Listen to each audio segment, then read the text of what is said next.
My name is Nolan Sitz. I'm an architect with Salomon Cordwell Buenz, and it's my pleasure to introduce you to 8009 164th Avenue. I'm also accompanied by Lindsay Von Segern, who is with SCB and will help narrate the presentation.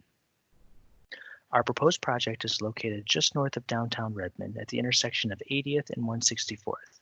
We're located in a town square zone and are allowed to go up to 8 stories with 20% open space. In total, we're a little over 280,000 square feet, 214 units, and 8,100 square feet of open space.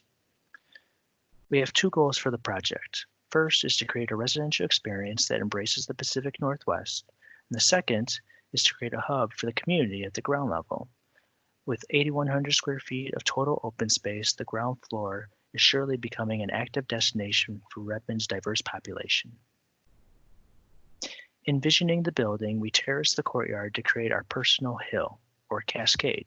Indoor amenities like fitness, co-working, and lounge are all connected to one another through the cascade. Terracing and places of refuge are also provided along the cascade to create outdoor living rooms for residents. At the ground level, we're envisioning a community meeting, bike shop, Wi-Fi plaza, and paw park.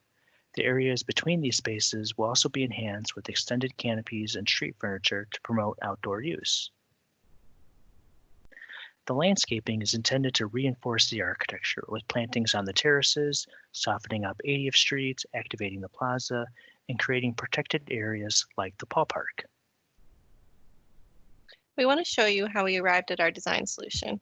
We started with a simple U-shaped building with a courtyard facing south. Then we stepped the building back in plan to improve the interior courtyard and the units surrounding it. Finally, we reduced the scale along 80th Street by creating our cascades down the center. In arriving at our design, we researched the site history and discovered that the Nokomis Clubhouse was historically located just west of our site.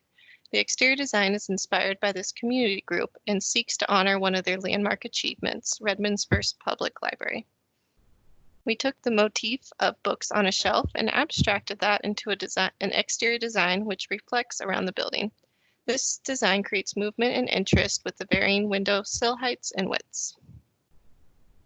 Here you can see the courtyard cascading down the center, flanked by a series of towers and balconies. The elevation of each wing is a gradient of windows that reflect the interior spaces inside the building. There are smaller windows in the center where the bedrooms are, and larger windows at the corners by the living rooms. This is a rendering of the southeast corner of the building at 80th and 164th. The plaza has a very nice two-story open space that faces south, so it will get plenty of fresh air and sunlight, but it'll also be semi-protected from rain.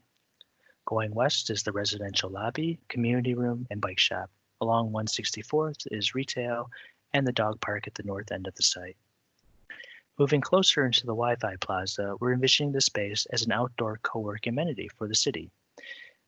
It'll be filled with high tops for work, tables to eat at, and some outdoor games for relaxation. We're exploring potential connections to the retail and residential lobby, which we think will help activate the space. On the ground plane, we're using a warmer colored concrete to delineate the open space and seating groups in the development.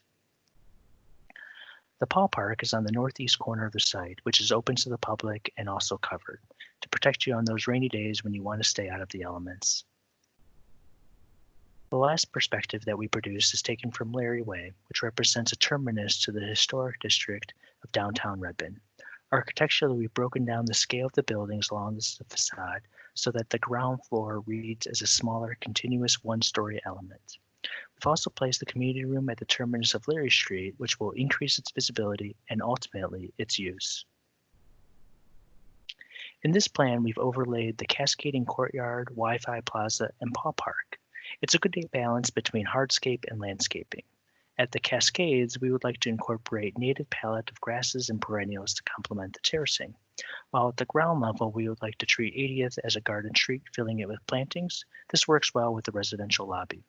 With retail along 164th, adding street furniture and smaller planters to accent will help enliven this area. Moving on to the plans, the residential entry is at the south on 80th Street next to the community room. Along 164th is retail, which is flanked by the plaza and the community dog park. Parking and loading is off of the north off of 81st Street. Moving up, you can see that we wrap the parking with residential units and active spaces. You'll also note that the cascading terrace starts at level 2 and reaches up to level 4. Level 4 is our main amenity deck. The lounge anchors at the end of the courtyard. This, along with the private terraces, creates an active multi-use deck.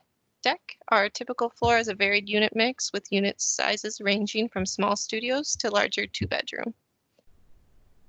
To wrap up, there are tower-like elements that start in the courtyard and carry onto the east elevation.